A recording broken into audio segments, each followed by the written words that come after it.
Welcome to Jazz Time. JazzTime.com is an online store that buys, sells, trades authentic luxury watches. We make these videos so our customers can easily choose the best watch for themselves in the comfort of their own home. If you like this watch and would like to buy it at the lowest price anywhere online, click on the link in the description below to buy it at JazzTime.com.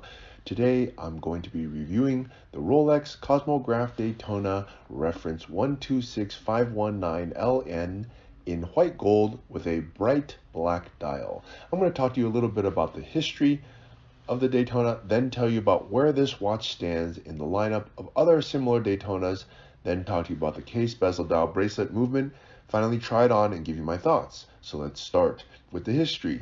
The history of the Daytona dates back to more than 50 years. It was created in around early 1960s, and back then it was always a chronograph. It was always calculating elapsed time, and Rolex was trying to figure out how to name this watch. Should they call it the chronograph?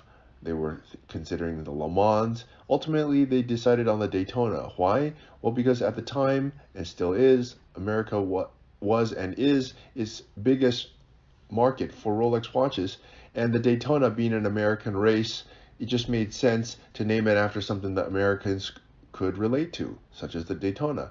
The Le Mans is a European race, not something that Americans might fancy. So they stuck with the name Daytona, and rightfully so, because the Daytona became Rolex's most prestigious sports watch, most complicated sports watch, and most desirable sports watch. And there you have it, the birth of the Daytona. And since then, it's gone through many different variations, so many to list.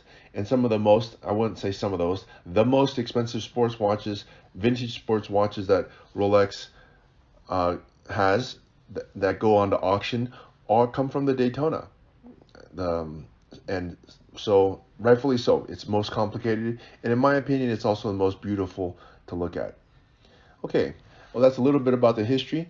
Now, I would say also that the Daytona, the modern era of the Daytona, really started in early 2000 with the 6-digit reference numbers. And those look much more modern. I'll tell you a little bit about the differences of how this one has evolved when I talk to you about the specifics. But let's talk about where this watch stands in the lineup of other Daytonas now. Switching to section 2. The Daytona comes in many variations, as you can imagine. It's Rolex's most prestigious sports watch, and therefore has the most number of variations. They make it in every material you can imagine. They make it in stainless steel, steel and gold, rose gold, yellow gold, white gold. They even make it in platinum. No other sports watch is made in so many variations such as the Daytona, and rightfully so. And so this watch being, although it looks white in color, they only make it in white gold if it's on an Oysterflex. If it has this, Oysterflex is just another word for rubber strap. If it's on this rubber strap, it has to be a precious metal. They don't put the regular stainless steel on this rubber strap or rubber bracelet. Actually, I don't know why. I would think that it would be, you would put a stainless steel on it, but anyways, they don't. So there you have it. And you only get this ceramic bezel with a combination of gold if it's on a Oysterflex. If it's on a regular bracelet, like a metal bracelet, then you don't get the ceramic bezel with it. The only few exceptions to that would be like the Platinum Daytona or the Le Mans Daytona. Okay. Anyways, this one's white gold. It is the newer version of it. I'll tell you about the differences in a second. And it comes in 3 different variations. They have it in a black dial, they have it in the silver dial, which is the same as what they had before, and then they have a black with diamond. Okay, that's a little bit about where this watch stands in the lineup of it. Now let's talk about specifics now. The case. Now the case, this is a new reference number. It was just released in 2023. But it has a couple differences, but the case is not one of them. The case is actually exactly the same as before. It's still 40 millimeters, and it's still, that's from my thumb to my index finger. It's made of white gold, and it's a monoblock middle case. That means it's just carved out of one singular piece of gold, and then it has a screw down case back, winding crown, and then the winding pushers. So the pushers actually are also winding. You wind them, and in order to activate them, you have to unwind them, and then you activate it, and then you can close it back up by winding it. Why do they do that? Well, it's to ensure waterproofness. Rolex doesn't want you to activate the pusher underwater and accidentally flood the movement, which is a very smart thing. It's a little bit cumbersome to use, if you ask me, but at least it ensures the watch stays watertight. Okay, so that's the case. Now, that hasn't changed. Let's move on. Oh, look at the thickness here. The thickness also is a very nice thickness. It's about 12 millimeters thick. Now, considering that it has all this complication on it, which is the chronograph, which is actually kind of a complicated movement, it's not any thicker than a regular Datejust. It's still 12 millimeters. Now, Rolex did a great job in figuring out how to keep the thickness, at a manageable size, which is 12 millimeters, and still have a chronograph. In fact, I think it's one of the thinnest chronographs, at least of the major brands. So yeah, it's nice. Okay, let's move on to the bezel here. Now the bezel has changed from this version as opposed to the previous version. The previous version, let's call it first generation, was produced from approximately, I think, 2015 until 2023, like an 8-year run, something like that.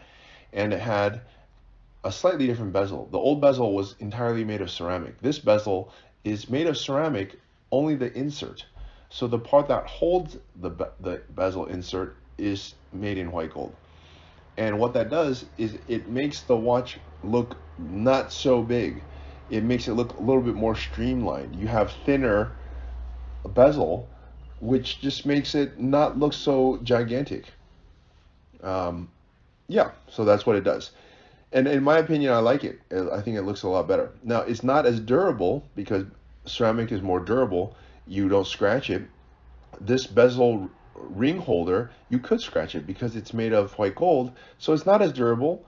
And you could argue, well, you're giving up a little bit of form for a little bit of beauty, and that's what they decided. And I have to say, I have to agree. Most people who wear this watch are not playing hockey with it, so they're taking good care of their watches. And beauty is important. So there you have it. I think it's a nice touch. All right, let's move on to the dial here. Now the dial has also changed between this version and the previous version. First of all, they never had black. I don't know why they didn't have black, by the way. You would think black is a very basic color, you would have it, but they didn't. They only had black with diamond. They never had black with index. So this is the first time you can have it like this, which actually I think it looks fantastic. Almost looks like a steel watch, very understated. But the black, now Rolex actually calls this bright black. I don't know how something could be bright black, but Rolex managed to make it bright black, and it makes it just a very bright black. It's okay. Anyways, it has a sunburst dial that is black, but it's very bright. And what is different about the dial now and before is that the hour markers are longer and skinnier. Before, they were shorter and fatter. Now, you might wonder, why is that?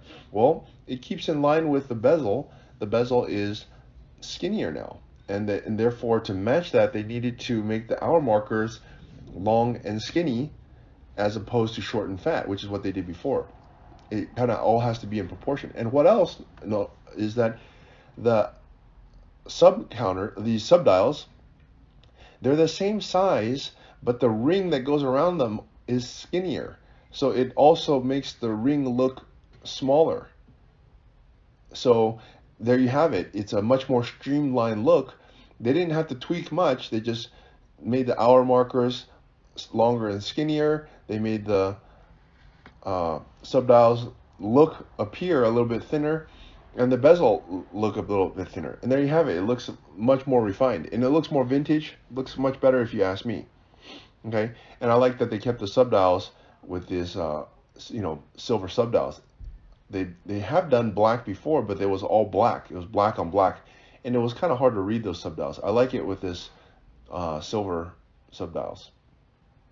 And of course, put the word Daytona in red. I like that. They didn't splash red everywhere and make it like a super racing watch, but they just put the most important word, which is Daytona, Well, second most important word. First most important is the word Rolex, and they put it in red, which is a very nice touch, kind of like what they did with the Sea Dweller. Okay. All right, that is the dial. Now let's move on to the bracelet. The bracelet has not changed. It is the same bracelet that it was before, and it's just an Oysterflex bracelet, which is a very good bracelet. It is a rubber bracelet. You would think that, oh, it's just a rubber bracelet, but no, actually it has a piece of metal inside the center here. That's why it has this hump, and that metal helps it to keep shape. And on the underside of the rubber, there is also this sort of air vent or gill that allows the rubber to sit a little bit above your wrist, such that when you sweat, perspire, it doesn't get wet and sticky. Instead, it allows the air to flow underneath this rubber and allows the watch to sit very comfortably on your wrist. Okay, now let's move on to the the buckle. The buckle, oh yeah, the buckle is also has a it has this, I believe it has this glide lock here. You can adjust the length here very easily, and you know, that's a nice system that allows the watch to be the size to be changed, and that's important because, you know, you might be wearing this in a hot or cold environment, and your wrist does change ever so slightly, and it'd be nice to do it without tools. Okay, now, by the way, Rolex calls these flexible metal blades, they call it over molded with high performance elastomer, which is basically it's a metal blade with rubber. Okay, now let's move on to the movement here. The movement also is something upgraded from previous. The movement is a 4131. Before, I believe it was a 4130 movement. It has a power reserve of 72 hours, and it's precise to plus minus 2 seconds a day. And it's a new movement. It's very nice. What can I say? Else I say about it is that it has a different finish than before. If you've ever opened these up, I've opened up many of these. The old movement has a old school Coteau de Genève finishing on it. The new movement does not. It's just much nicer. Looks much more modern. Much more like AP actually. Okay. Anyways, that's it. Okay, so let's get to trying this watch on. I'll put this watch on my wrist. You can take a look. I'm 6 foot tall, 200 pounds, and I have a 7.5 inch wrist. I wear it on medium size setting, and the watch fits me absolutely perfect. I don't believe that 40 millimeters is too small. I believe it's just right. Looks fantastic. And what else I like about it is that in this configuration, this particular configuration in white gold, it looks like a steel watch on rubber, so it's unassuming. But for those who know, it's a very expensive watch. It's a very beautifully done watch, and a very hard watch to get. There's a very long waiting list at the AD. You cannot simply go in and get it. You have to have a very strong purchase history, or you can go to jazztime.com by clicking on the link in the description below to buy it. So my thoughts are, it's just a fantastic watch. The Daytona is my favorite watch from Rolex. I like the black dial a lot, and I just think this watch does a really good job in covering the sports category for Rolex. So if you really want a ultra sports watch, luxury sports watch that is, then this Daytona would be it, and especially in this configuration. The other configurations are good, but if you want to have a subtle watch, not one that is screaming, you know, yellow or rose gold, then this would be it. Okay, anyways, those are my thoughts. So if you want to buy it, click on the link in the description below to buy it at jazztime.com. If you want to find out more about the watch you just saw in the video, you can just click below on Show More to see the full description. Then you can check the link next to Model as seen in video, click on it, and you will get to the proper page where you can see all the details. If you're watching on a mobile phone, you have to click on the arrow down on the right hand side below the video to see the full description. If you like this video, please give us a thumbs up. If you would like to share this video with your friends, you can use the share button below and share it on any platform you like. If you have questions, constructive feedback, want to tell us about some mistakes or misspeaks, just write a comment below.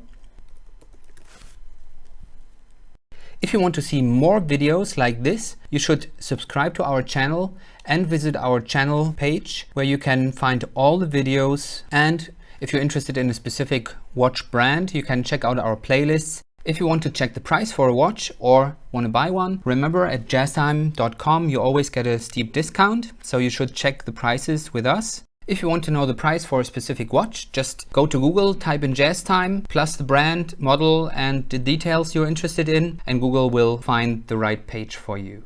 Thank you for watching.